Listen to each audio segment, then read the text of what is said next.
But first, we're going to have our next panel.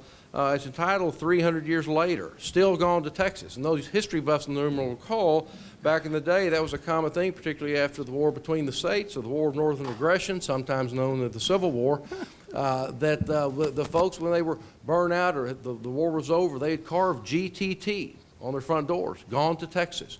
This was the land of opportunity then. It's still the land of opportunity.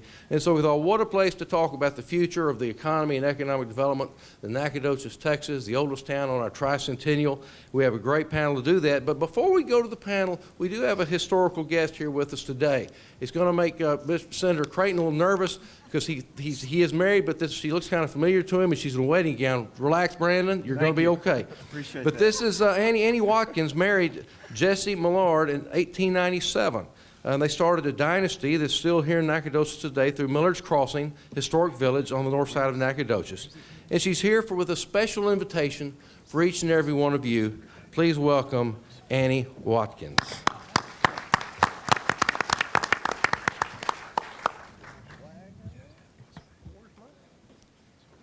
I hope you can join me for my wedding in April 1897.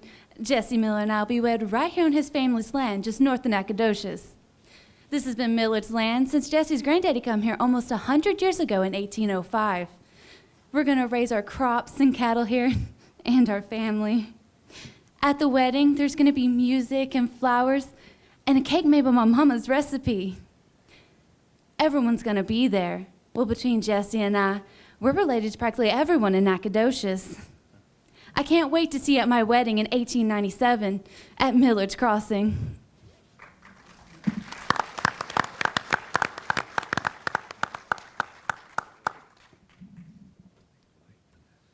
That was great. I can't wait to go to the wedding. All right, but let me introduce our next moderator. This is a special treat and privilege for us today. We have with us the president and CEO of the Texas Economic Development Corporation. Tracy McDaniel is going to be leading our discussion. Tracy, I want you to be aware of this. We have a class here with us today of SFA students. I think Dr. Rick Herzog's class is here. If y'all could stand or wave back there in the back. Very good. Okay.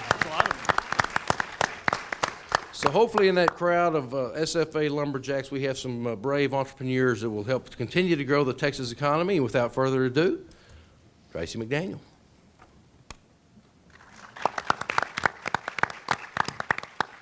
I swear, everybody is tall in Nacogdoches. I swear. I've seen some of the tallest women in my life here.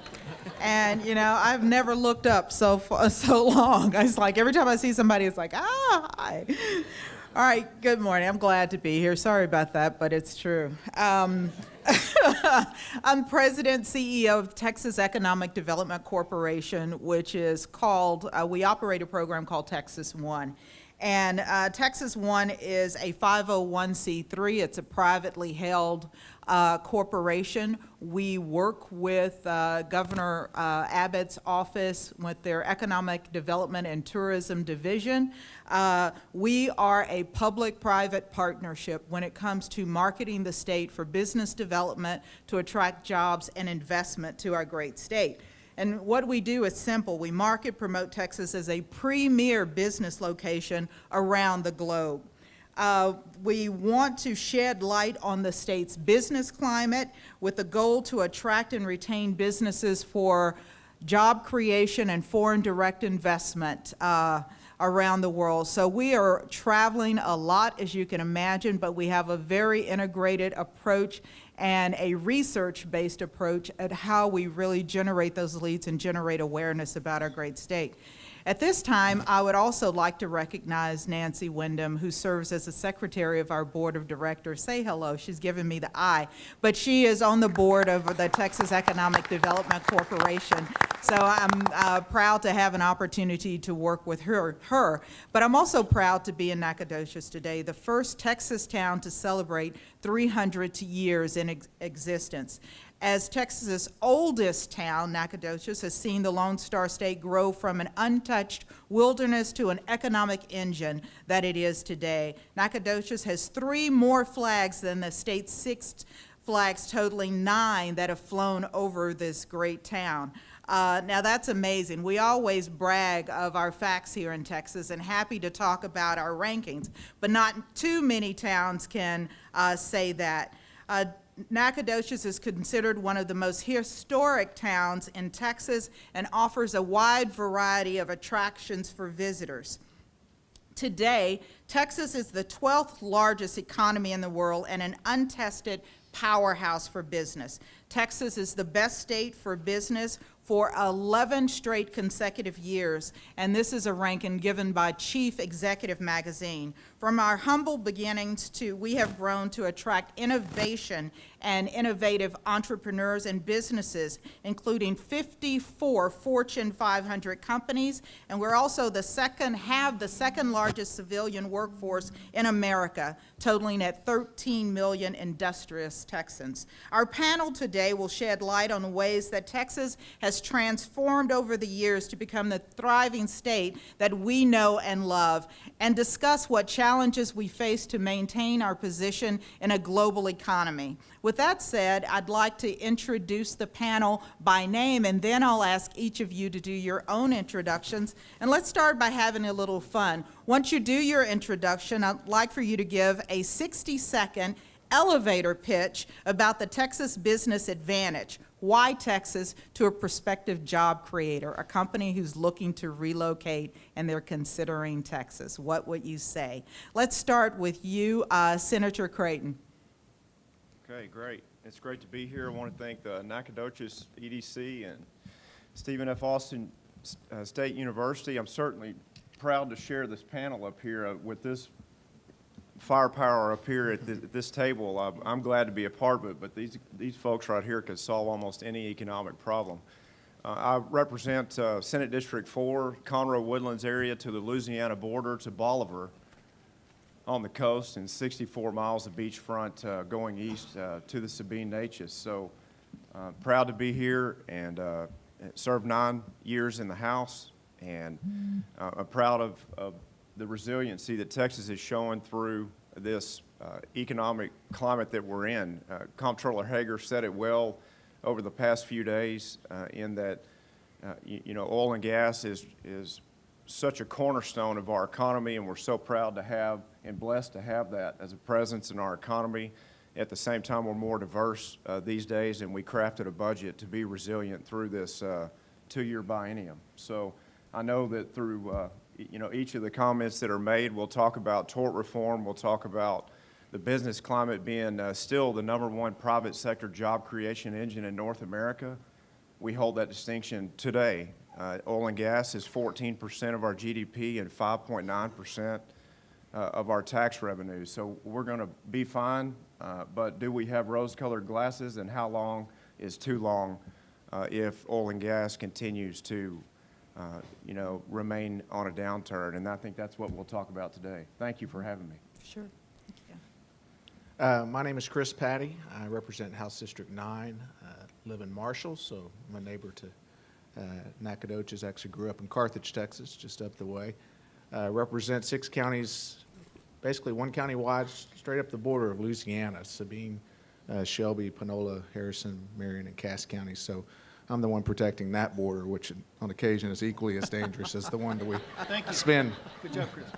Particularly as we talk about economic development. That's right. And I'll touch on that. Absolutely.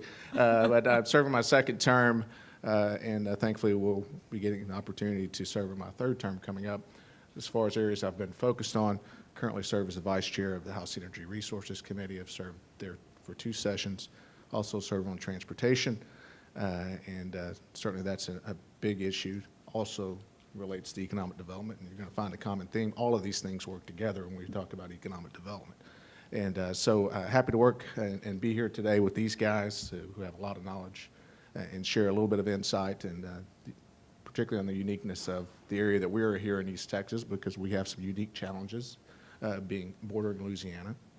And as we have some discussion about economic development tools and whether they're appropriate or they're not appropriate, and what we have versus our competitors, we do have to recognize that we're competing with these neighboring states, and so we need to have tools in our toolbox to be able to do that. And so I look forward to a great discussion today, and You know, it's pretty simple when it gets down to it. When you think about the success of Texas, it gets down to just a few things. You've got a very favorable regulatory environment. You've got a favorable tax policy here as well, and a qualified workforce. Really, it gets down to some really basic things that sometimes get a little more complicated, but that's what it's really all about. Thank you. Thank you. I'm State Representative Ron Simmons, and I represent, actually, my border is the toughest border, because I represent southeast part of Denton County that touches Dallas County. I'm telling you that, we may build a wall. I'm asking. got it. You're just not exactly sure how. Dallas going to pay for it? Yeah, we're going to make Dallas pay for it. That's Yeah. exactly right. But no, you know, it's interesting, and Chris and I came in at the same time, but it's really interesting when you talk about economic development and why Texas. And I think there's probably a lot of stories like mine, but here's why I would say Texas. And the reason is that you can have a boy that was a son of public school teachers from Arkansas and Louisiana, which are 2 strikes against you to start with, right? Get to Texas as fast as he could, squeeze 4 years of college into 10, and still build a business that generates tens of millions of dollars of revenue. And the reason that we're able to do that is because the environment, like Chris talked about, that Texas set up. Essentially, the way I look at Texas, Texas doesn't say government is the way of business. What Texas says is we're going to help get government out of the way of business. And that's why I think Texas is the greatest place to work and live. Thank you. Hi, my name's Tan Parker. I'm a state representative from the southwest portion of Denton County. I've had the great honor and privilege of serving Texas in my district now for 5 terms. I serve as the chairman of investments and financial services in Texas and also as the chairman of the Republican caucus. Economic development is near and dear to my heart. I've had the great privilege in life of working with Tracy in years past. Many years ago, I had the privilege of chairing the Texas Industrial Development Corporation before I ever ran for office in the legislature. And my fundamental message is that we cannot be content. Because of the great successes we've had as a state, we can't expect them to come in the future. We can't sit back on our laurels and be content. We've got to be aggressive. We've got to take the fight, so to speak, not just across this country, but around the world. It's a global economy, and it's incredibly competitive, and it gets more competitive every year. So, you know, from a legislative perspective, these are the debates that we have around what are the tools in our toolkit that enable us to be competitive. How do we maintain our position as the 12th largest economy in the world? How do we maintain that position as being the #1 destination for Fortune 500 companies, and not just Fortune 500 companies, but small business? Mm-hmm. How do we continue to be the engine that drives entrepreneurs that start new businesses to put their capital and their lives at risk when they come to Texas? And it's not by accident that people are doing that. They recognize the fact that we've made deliberate policy choices, as my colleagues have already described to you, in terms of the tort reform, the regulatory environment, the tax environment, that have made it the best place to be in the country. And so I think what's most powerful for folks looking at Texas is to know that we as legislative body, the leadership of the state, are committed to this. This is not just talk, it is substance, and we put really our feet into action behind our rhetoric on this topic. And it is substantive, and we're passionate about continuing to make Texas the greatest state in the country to do business. So I look forward to the debate, and thank you for the invitation. Thank you. Thank you, Tracy. Excuse me. Good morning. My name is Jim Murphy. I just want to join in thanking Representative Clardy and Senator Nichols for putting this together. Thank all of you for being here. Hope we deliver some content that is helpful to you. Economic development is how I've made my living the past 30 years or so, and I'm excited to be able to have some impact on that from the state level. I represent a city some of you may have heard of. I grew up there. It's Old Town. It's a little south of here, Houston. And I represent only a piece of the county. I'm not one of these multiple county representatives. We have 24 of us in Harris County, so it's a little bit of a different environment. But I've enjoyed serving. I came in with Chairman Parker and Senator Creighton as part of maybe the greatest class ever in the legislature. It's hard to say, but they'll measure it over time. But I've had the opportunity. I currently serve on the Ways and Means Committee. Those of you who are not legislative followers, that's just a fancy name for the tax committee that gets more people wanting to serve on it, because no one wants to serve on a tax committee. And I also serve as the chairman of the corrections committee, and James White is my vice chair, who was here earlier. But I've had the opportunity to serve on the economic development committee, on higher education and transportation, and those experiences are going to color my comments to you as we talk about what economic development is. Part of my background, I also served on a community college board for 9 years before serving the legislature. So all those things kind of color how I look at this and what I think is important. And Texas does great on the regulatory environment we heard about. It's done well in infrastructure, although I want to talk about infrastructure today as being a little bit different, and certainly on the tax side. Where we're going to hit the wall, and all of us are working on, it's not something that Jim Murphy's working on by himself, we get it, is workforce. Making sure we have the right training for the people. Our volume of people is about right for the number of jobs. The training mismatch, though, is pretty significant, and that's something we are working to address. And we've done some smart things, and we're going to do some more. But the thing I would tell you about Texas, if I were giving you my elevator speech, is to say that we get it. The legislature, you heard particularly Ron and Tan talk about.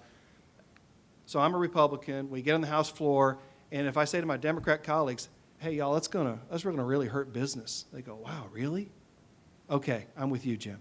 The Democrats and Republicans, we come together, whether it's tax cuts, regulatory relief, protecting the energy industry. This legislature, time and time again, has done things to move the economy forward and give entrepreneurs a real shot in Texas. And we're going to work hard to continue that. Thank you. Join me in thanking the panel. I think that's a good segue to our first question. Let's talk about our business climate and the business environment that we've created in the state. Senator, you mentioned tort reform. Can you tell me what the impact of tort reform has been on economic growth in our state? And also, if any of the panelists wants to chime in, if there's something else you'd like to add, feel free to do that. But let's start with you, Senator. Thank you. Yes, and I'll be brief. In 2003, the Wall Street Journal called Texas the litigation capital of the world. We had rampant trial lawyer influence in the state that, brought many lawsuits, frivolous lawsuits against businesses, and really were suffocating small businesses and large on stifling job creation. And so the medical malpractice implementation of change in policy for tort reform that was brought in led to 28,000 physicians coming to Texas, and parts of Texas that didn't even have an OB, and those services for women. That all turned around, and we really became competitive. And then the next segue in recent years, I was fortunate to author with many legislative partners the loser pay bill as a segue to implementing further tort reform. It created a motion to dismiss practice in Texas, which basically helps you get your answers from a judge quickly if a frivolous lawsuit is brought against your business, instead of waiting 2 years stuck in the litigation process. And then also loser pay provisions that, through offer of settlement, allow for negotiations to solve problems quickly. And that is a direct tie to our economic engine. That has been given from national pundits and economists accolades and credit for helping us get through the economic recession and downturn from 2008 and the subprime crash and on.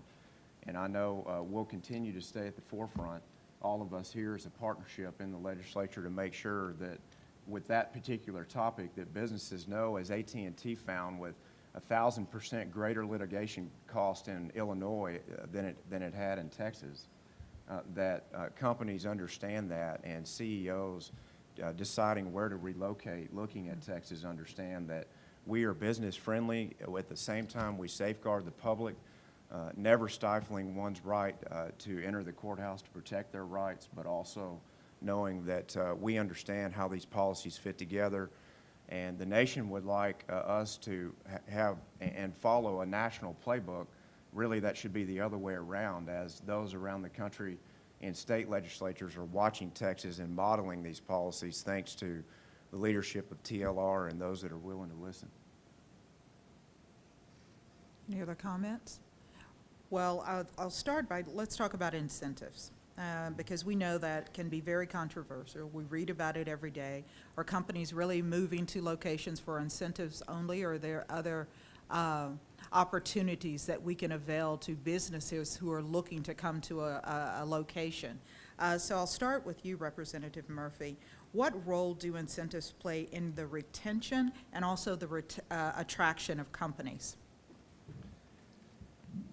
It's, the attention is always on what drives the best deal. And if someone's willing to put something on the table and someone else isn't, then you have a little bit of a difference. So they can be a difference maker. But whether you talk about the enterprise fund or the emerging tech fund, for instance, that might be a few $1 million. So I've worked with companies for 30 years that make, multi-million, $100 million decisions about where to build, where to invest, where to locate their companies. And nobody wants to turn down money. I mean, they're businesses, so they get that. But it's really the other factors that are so much more important. The quality of your workforce. I just can't overemphasize that. Are there enough jobs? One of the barriers companies have coming to a rural area is if there are 200 employees, they want to grow to 500 or 800, are there that many more people of that skill level that they can bring in? So that's one of the things kind of holds back some of that larger growth in some of the rural areas. But Texas incentives, the best, most powerful one is maybe the least known in the public, and that's our 313 agreements, which I know you're well familiar with. And this is a temporary limitation of property value. And I say that because people have to understand we're not giving anything away. We're taxing them at a lower rate for a period of time. So while you might get $10 or $20 million from an enterprise fund, if you have a $1 billion facility, and that's what a refinery can cost you or a big chemical plant, it'll be $300 million of tax relief for that 10-year period. So that's a much bigger deal. And we have put, and the other thing public doesn't know, and you're the public, so it's my chance to tell you, we've put some great safeguards in place to make sure those levels of benefit are appropriate to the scale of the project, that they generate an economic return greater than what they cost, and that they're a competitive issue. In other words, there is a but-for test that the comptroller, you'll hear from later, has to verify that we're actually in competition. I mean, it used to be you could just say Bobby Jindal, and you could get a tax relief in Texas. That's a little joke, and that's not really serious. But Louisiana is very competitive, as Representative Patty's already told you. And so we in Texas have made sure that those programs that provide that relief are safeguarded because it is the public's money. We understand that. So they're critically important. We don't want to do away with them. But we have to have the confidence to be able to tell you they're being used correctly. So. That's good. I want to talk about infrastructure right now and the role it plays when it comes to economic development and attracting companies. We know that we're seeing tremendous population growth in our state.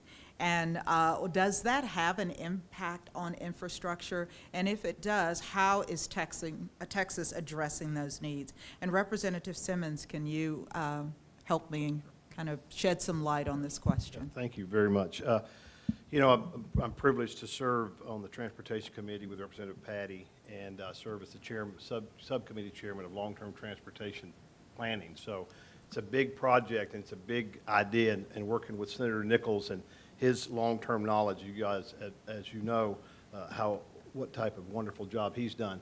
But what you have to think about when you're thinking about infrastructure planning is you have to realize that if you wait until the people get here, you'll never, ever get caught up. You'll just get further and further behind. So you have to have state leaders and local leaders that are willing to look into the future and to be able to make decisions and investments today that people might say, well, gosh, that's going to be really, really expensive.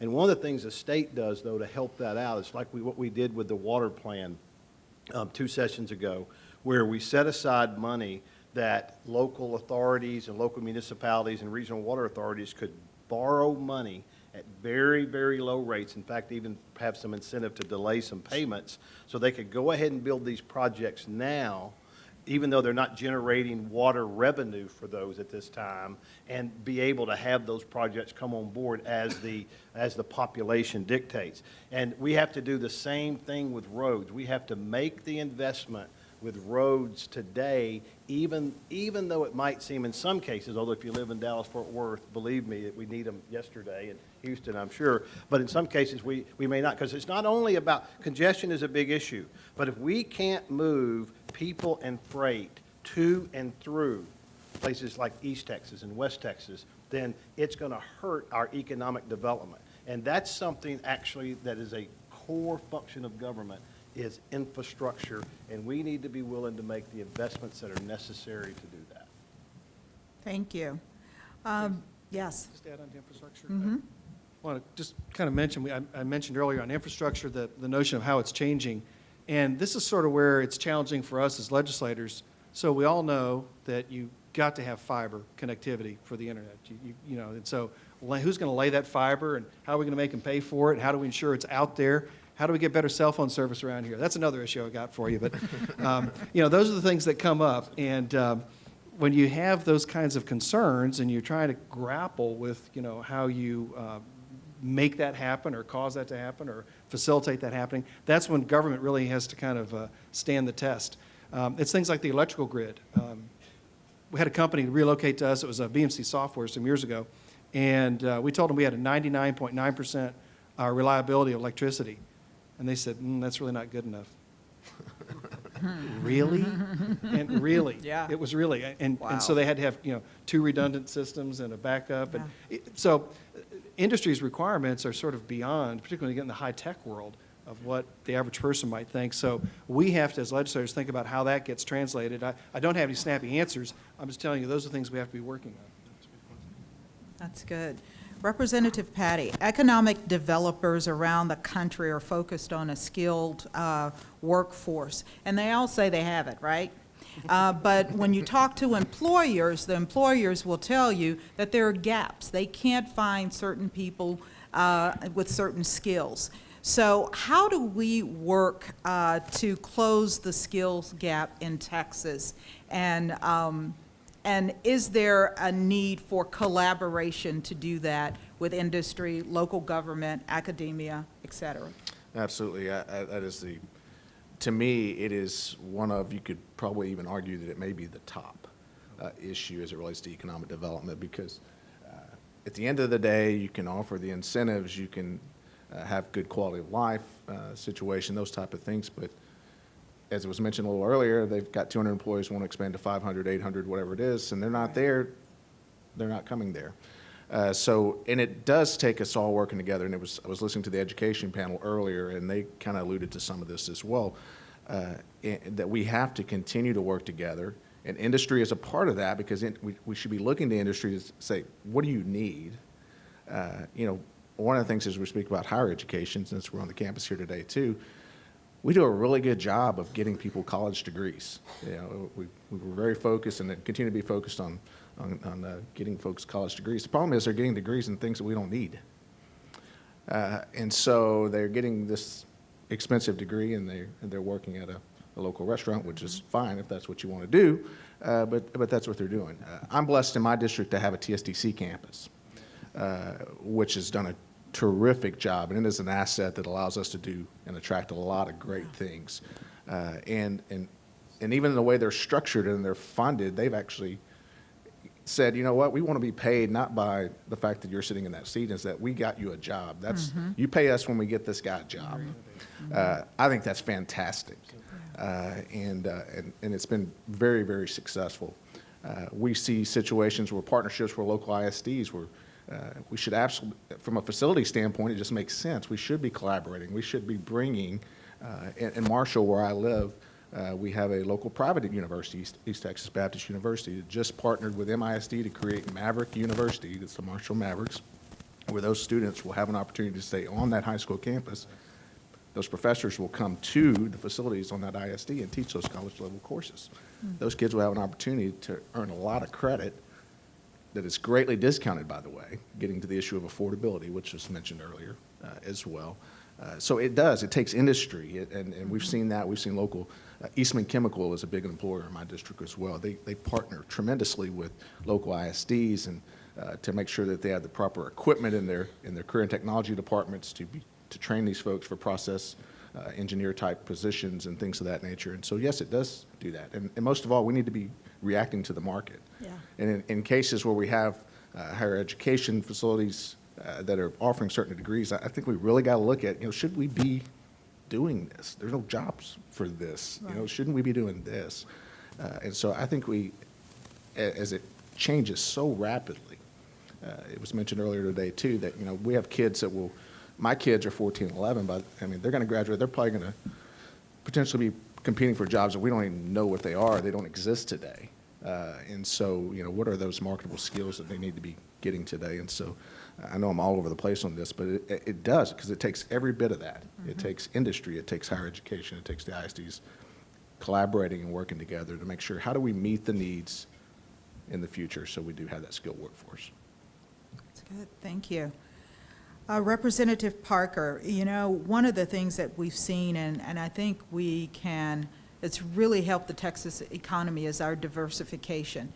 You know, we started as a resource-based economy with agriculture and oil and gas, and we've seen a clear shift in a skills-based economy.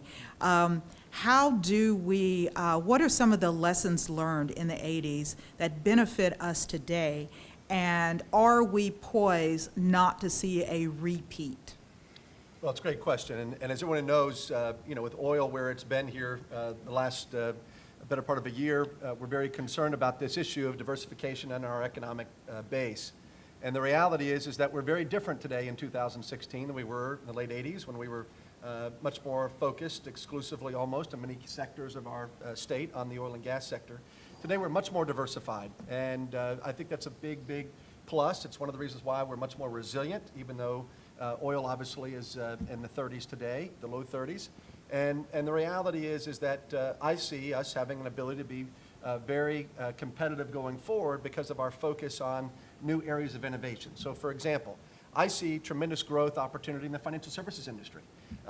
We passed some legislation this last session. One dealt with, you might have seen it, got a lot of coverage nationally, on gold bullion. We're taking about $1 billion in gold bullion that Texas owns that was stored at the Bank of New York, and we're bringing it to Texas. And why are we doing that? Well, one, we're not going to pay fees to a private entity that we could actually save money on and do it ourselves, but we're also going to create a new revenue line for those for that gold bullion in Texas and attract other gold from around the world and other commodities, which put us really in the new business. And so when you think about what we're doing there, we're really transitioning not just about gold bullion, but into the opportunities around a commodities exchange in Texas long term. Think about that for a moment, right? Why does New York and Chicago, and New York in particular obviously, have to have a lock on the financial services space in this country? It doesn't. In our assessment, Texas can lead in this area, and so in my mind, what we did with this gold bullion bill was just the beginning of what we can do with regard to a broader number of exciting new developments in that financial services sector. I also believe very passionately that the biotechnology sector will be a big part of our future, and we need to continue to invest and support biotechnology and, of course, technology broadly. You know, Austin, for many years, has been an incubator for a number of these types of companies. We've been working to, if you will, address the commercialization from a product or a discovery that comes out of one of our universities here in the state, and how we transition that, obviously, ultimately to the private sector. We're working to speed that process up, and we're working to be able to incubate more of these companies around certainly our university clusters, but at the same time giving them access to capital. No longer do we need to be dependent on these tech companies in bio or nano or any other type of technology having to go to Silicon Valley for their initial venture capital. And so this is a very important thing that we focus on in my committee, is access to early stage capital. Be it angel money, be it venture money, be it private equity money as you mature as an organization over a period of time. And so when I think about how we continue to diversify, how we continue to make certain that we're not dependent on just one sector when one is obviously having difficulty like the oil and gas sector today, I think the answer is to continue to aggressively push forward in these kind of areas I'm talking about, financial services and biotechnology in particular. Up in the Dallas area today, we're trying to seize the opportunity of being, if you will, an incubator for these new technology companies and trying to connect, if you will, entrepreneurs with private capital. And it's one of the things as a legislator I'm very concerned about. We've had these debates, many of us have talked about the various incentive programs and so forth, and now that we don't have the Emerging Technology Fund that was a real catalyst for early stage companies, I'm concerned personally that we're making certain that that capital exists for these new entrepreneurs of 2016 and 17 and beyond when they're bringing a new tech venture to market. And I believe that Texas can be very competitive in these areas. And so I'm very proud of our angel network and all the advances that we've made to diversify our economy beyond just our historical roots. So I hope that gives you a little insight into my perspective on some of these key issues. That's great, thank you. This question, I think it may be our last question, so I'll address it to all of you. We know that today the world is changing fast when it comes to how do we retain millennials? How do we generate or stimulate growth for entrepreneurship in our state? How do we close the skills gap? How do we create an ecosystem that supports innovation across all sectors? With that as your kind of foundation of broadband, fiber, education, all of those things, how do we keep up? How does Texas stay on top? Senator, you want to start? You're giving me the eye, so I saw it. I think, you know, many, what's that? Good luck with that. You know, much of what we've talked about so far all leads together with a great, you know, sort of aggregate answer there.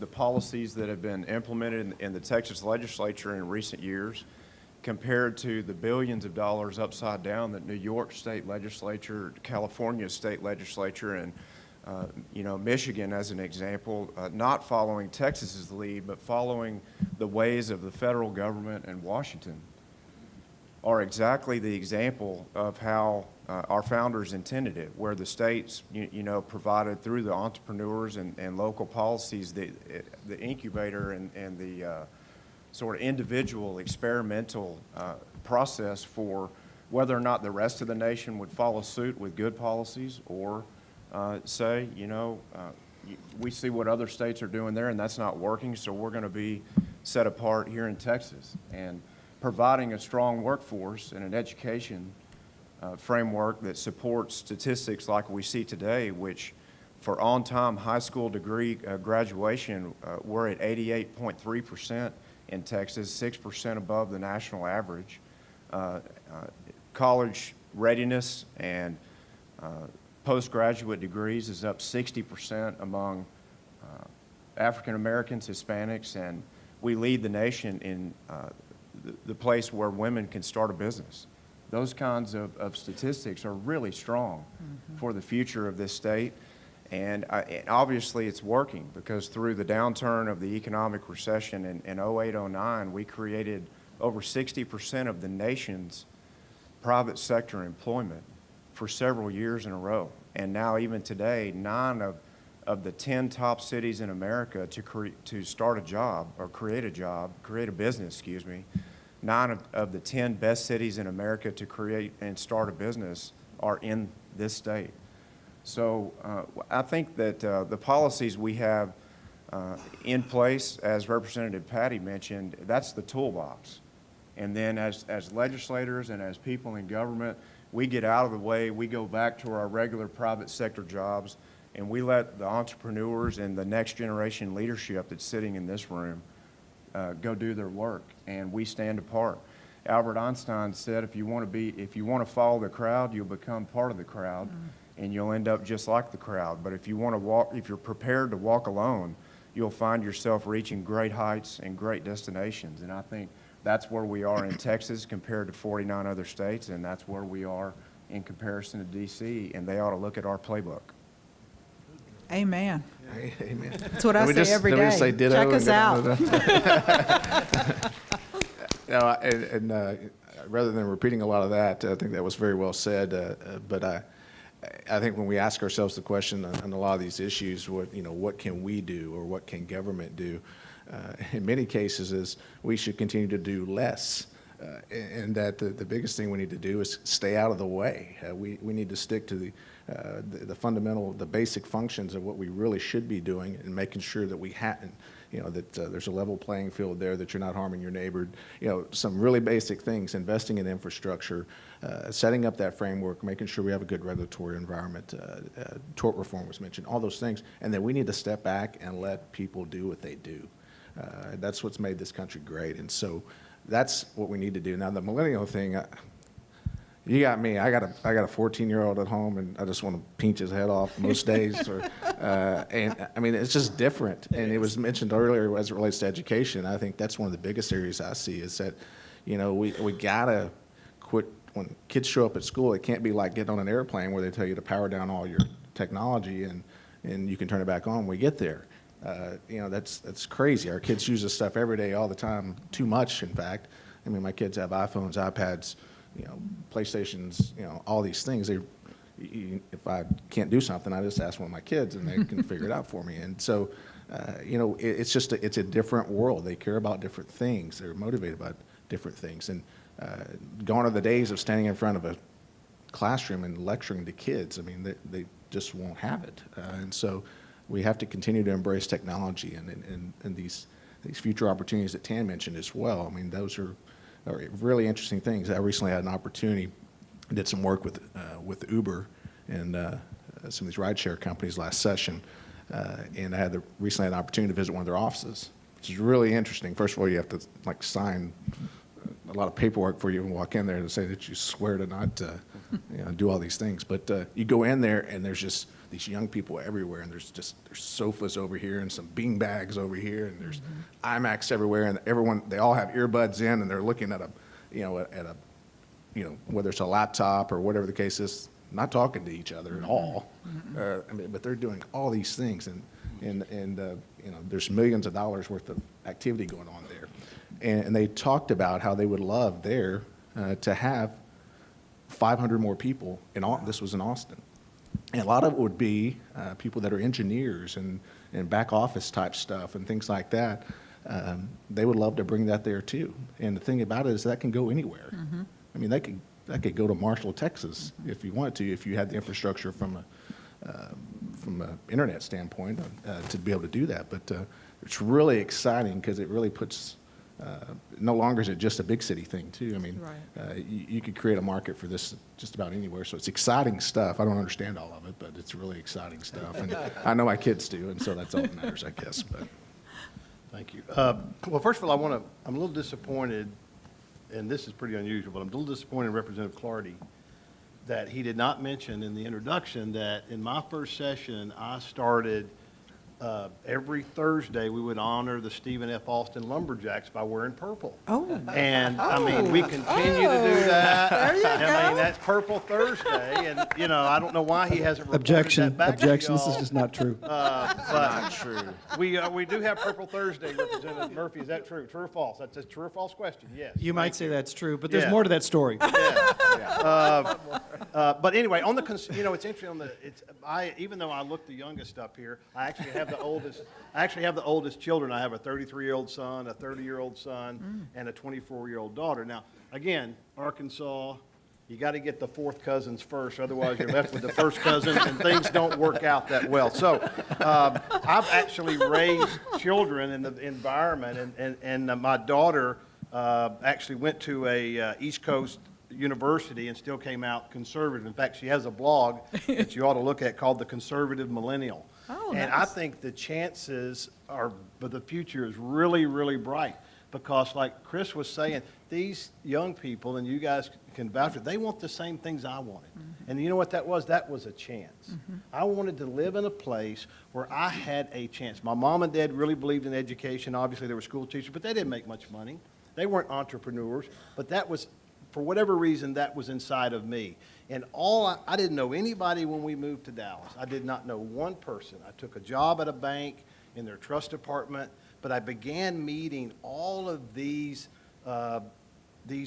people that were my age and sometimes a little bit older that just the possibilities in their minds were limitless because that's where they had grown up. And so I began to feel that as well. And what Texas did for me is like Chris said, it got out of my way. Yeah. What we have to be careful about is making sure that we don't let our desire as a government to help actually become a hindrance, right? It's a balancing act because sometimes we do truly need to help. But for the most part, what we need to do is do those core services that provide the infrastructure, education, things like that, and then allow people to take what's inside of them naturally and to be able to instill it and not stop them from being successful. And that I really believe that whether you're a millennial, whether you're a baby boomer, or whatever it is that you are, that we all want the same thing, a chance for our own manifest destiny. Well, I think my colleagues have all beautifully articulated response to the question that Tracy put forward.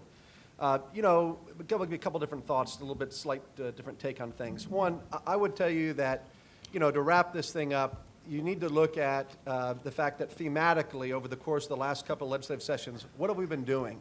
If I had to put everything in a bow and thematically tell you what it was all about infrastructure investment. And we've talked about that, obviously. It's about roads, it's about water, it's about education. Representative Murphy talked about broadband. All of these key infrastructure items. I talked about infrastructure as it applies to early stage capital for entrepreneurs, right? The ability to help develop new industries and so forth. All of those are key tenets of our infrastructure, and that's what we as a legislative body need to be focused on, right? Representative Simmons hit it on the head beautifully earlier when he said that transportation is an absolute core function of government. There's no private entity that can do it on its own. There's no individual that can do it. Government has to lead in some of these infrastructure items. And so I think you will see that we as a legislative body are committed to continuing to invest in infrastructure, to make sure there's a level playing field, to make certain that business and industry can do well. But it all comes back to these fundamentals, at the same time not to reach too far, to understand that we all on this stage, I'm so blessed to be here with my dear friends, colleagues, we all are business people. And so, you know, that's one of the beautiful hallmarks of Texas is that we are a citizen legislature, right? We're in session for 140 days every other year. And then we go back to the private sector to earn a living to provide for our families. And that keeps us real and it keeps us in touch because I can assure you, more time in Austin does not create a better economy for Texas. I can assure you that. My colleagues all agree with that. And so I think that's also very important. The other thing that I understand, I think I've been very blessed, as of my colleagues, to have a unique background in the number of committees that I've been a part of, the number of different issues that I've had the chance to be a part of tackling in Texas, is I see the level of interconnected activity. You know, Chairman Murphy chairs corrections today. I used to be the former corrections chairman, and you understand directly when you look at that part of our society and its direct implications on the economy, when you understand that it ultimately came back to a lack of education, a lack of workforce development, right? And then what are we doing? When someone didn't have the chance to have a level of educational attainment that made them successful in life, they fell through the cracks in life, and then now they're incarcerated in our criminal justice system. And then what are we trying to do? Once they've served their time, we're now trying to bring them back into the free world and find them what? A job, an opportunity to make a living, to provide for themselves and their family to have a better future. And so, again, when you have the opportunity to understand how all of this is interconnected from a public policy perspective, the economic issues, the criminal justice issues, the mental health issues, all these items that pertain to the health of our people and our population, all of it ultimately all comes together and is integrated. So I just want to tell you what a privilege it's been to be here. Thank you for what you're doing. To the students in the room, you know, Chairman Simmons mentioned a moment ago the importance of going out and meeting people and networking. I can't tell you how important that is in your career to go out and find a mentor that can help you and guide you in whatever field of endeavor that you want to be a part of. But ultimately, it's what you do individually. It's the economic activity that you will drive in your lifetime that will create a healthier and stronger and more robust Texas in the years to come. So thank you again for the opportunity to be here today. Good job, Tim. Thank you. Well, I'll start by saying I think the easiest part of that, like 9-part question, Yeah, I know, was right? the answer about the millennials. And all of us who serve understand that leaders have to be listeners. And they are a little bit different about the job path they want to follow, and they aren't really attached to the job as my generation was. I have a couple millennials, so I can say these things. But they'll be great, and I think they bring as much to the table, if not more, than the previous generation. That's easy. I think Representative Patty brought up the issue that I would talk about in terms of sort of the prescription for all of this, and that is the notion of collaboration. It is seaming together, stitching together the silos. And we're seeing this happen now. We're not trying to go against the momentum here. You have colleges coming to high schools to teach college class. Well, we used to make them take AP and maybe you get a credit, maybe you don't. Maybe you take a test, maybe you don't. That really didn't work statistically, numerically. But college, wow, actually going to college and getting credits and saving lots of money and getting 1 or 2 years before you leave high school, you know, that makes sense. So we're trying to stitch those together. You have industry who beat down our doors in 11 and 13. It'll be a little different now in the economy, but saying the baby boom is aging out. And I've got a whole lot of positions to backfill, and they're high-tech, high-wage earning people, high-skilled people. Where are they coming from? The comment was made earlier on demographics, if that is our destiny. I started doing market research for real estate projects, and one of the things I learned pretty quickly was if you want to know how many 30-year-olds you're going to have 25 years from now, it's the 5-year-olds. So there is a certain element, a destiny there. It's a math thing, but it assumes a closed society, and we know that. But my point is, you have to look at these demographic waves and say, are we preparing ourselves for that? So industry now says, well, I can come on a college campus and contribute equipment. True, but why don't you give us a professor for a couple hours a week and have somebody that works in the industry that can tell them how it's being done today, not as they learned it years ago. And so now you have what I learned from one of my mentors years ago was, he said, now, Jim, and we negotiated a big deal. That's right, I've made a lot of money. I'm really, really rich. No, I'm not. But our interests are aligned. And so if we can show where the interests are aligned between our K through 12 system, our higher ed system, and industry, then we don't have to invent a bunch more government and have a whole bunch more regulations, but we can simply open the door to what's already occurring, in bits and pieces, and really let the folks in Texas, I think they're really ready to stand up to that challenge. So, Thank you. Thank you. Join me in thanking the panel.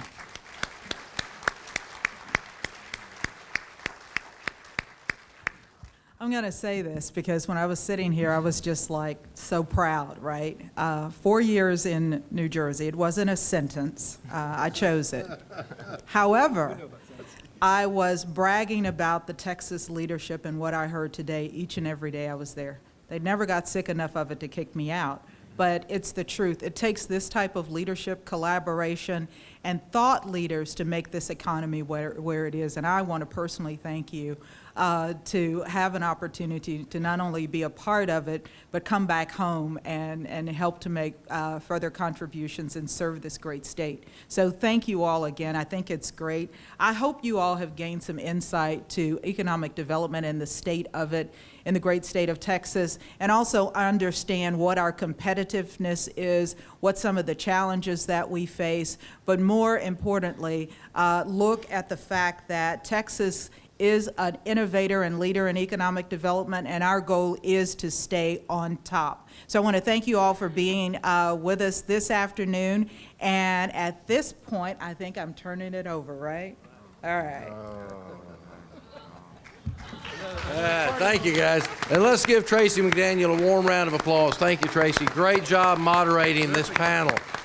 That's a tough crew to have to work with, Tracy. Trust me, I understand. I want to thank Nancy Wyndham, our NEDCO director, for getting this lined up and the relationship between you two. This is the sort of thing we need to do in Nacogdoches. Reach out and use those contacts to bring the leader of the Texas Economic Development Corporation to Nacogdoches and share what she knows with us. So thank you for being here, being a special guest. Well, at this time, we're going to break out of this room. We're going to go down to the Grand Ballroom for our lunch occasion. We have a great program lined up for your lunch. Hopefully you're not too much information so far, because with what we're about to hear about our economy is from our comptroller, Glenn Hager. He'll get a proper introduction there, but just think about this. We've talked about economic drivers. Now we're going to hear about the state of the economy, where we are halfway through our biennium, what's going on. There's probably some people in this room wondering what's happening with the